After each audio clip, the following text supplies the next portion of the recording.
ముందుగా దొండకాయల్ని ఉప్పులో బాగా నానబెట్టి నీట్గా కడుక్కోవాలి. కడుక్కున్న తర్వాత మనము చిన్న చిన్నగా స్లైసెస్గా కట్ చేసుకున్నాము.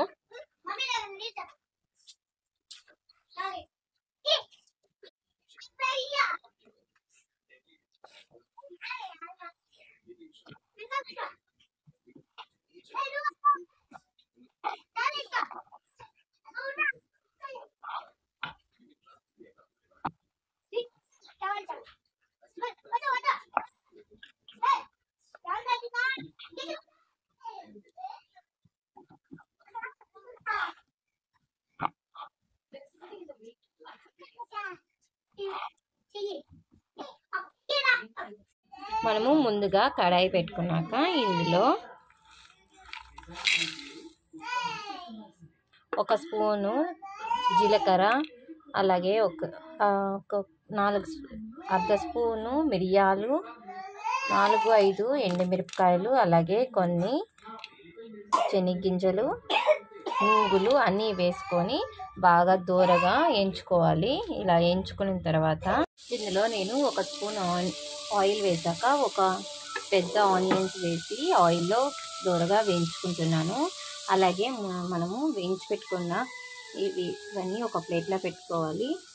దొండకాయ ఇవి ఆనియన్ వేగిన తర్వాత మనము ఈ వేయించి పెట్టుకున్న పప్పులు ఈ ఆనియన్ వేసి మిక్సీకి వేసుకున్నాము. ఈ ఆనియన్స్ అన్నీ వేగిపోయాక నేను తర్వాత అదే బోండల్లో ఒక 3 స్పూన్ల ఆయిల్ వేసుకొని అందులో ఆవాలు జీలకర్ర వేసుకున్నాను. అవి వేగాక ఇందులోకి మనం ముందుగా కట్ చేసి పెట్టుకున్న దొండకాయలు వేసి వేయించుకున్నాము. మిక్సీలోకి ముందుగా మనం వేయించి పెట్టుకున్న ఎర్రగడ్డ, మళ్ళాక ధనియాలు అవన్నీ ఉన్నాయి కదా అవి ఇందులోకి, అలాగే నేను కొంచెం కొబ్బరి, ఒక స్పూన్ ధనియాల పొడి, అర్ధ స్పూన్ పసుపు, అలాగే మిరప్పొడి అర్ధ స్పూన్ వేసుకున్నాను. కొంచెం ఉప్పు వేసుకొని ఇప్పుడు దీన్ని గ్రైండ్ చేసుకున్నాము. దొండకాయ మనం వేగే లోపల ఇప్పుడు ఈ దొండకాయలు ముక్కాలు భాగము ఉడికిపోయింది కదండి. ఇప్పుడు బాగా వేగిపోయాయి కాబట్టి ఇందులో ముందుగా మనం గ్రైండ్ చేసి పెట్టుకున్న ఉల్లిపాయ ఉంది కదండి, ఉల్లిపాయ కారము ఇందులోకి వేసుకున్నాము.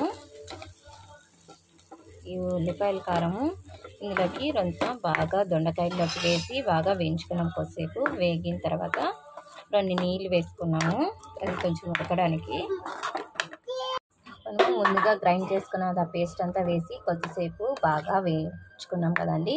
ఇప్పుడు వేయించుకున్న తర్వాత ఇందులోకి మనకు తగినంత వాటర్ వేసుకొని మనము ఇందులో కలుపుకోవాలి.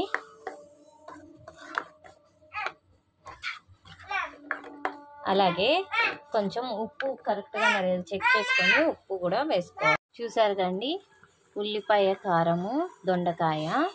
మీకు కానీ నచ్చితే ప్లీజ్ లైక్ చేయండి, షేర్ చేయండి, సబ్స్క్రైబ్ చేసుకోండి. వేడి వేడి అన్నానికి నెయ్యి వేసుకొని తింటే బాగుంటుంది.